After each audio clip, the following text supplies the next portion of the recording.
He?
No więc witam na moim kanale w podejściu numer 3, bo 2 razy już kamerka nie nagrywała, teraz chyba nagrywa.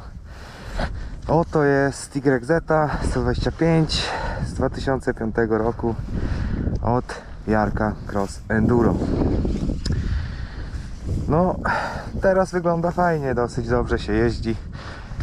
Miała być bez wkładu, oczywiście okazało się, że nie jest bez wkładu. Silnik był nieruszany oprócz wydechu. Wydech ma 5 motogodzin około, znaczy wydech, sam dyfuzor. Pali ładnie, zimna, ciepła.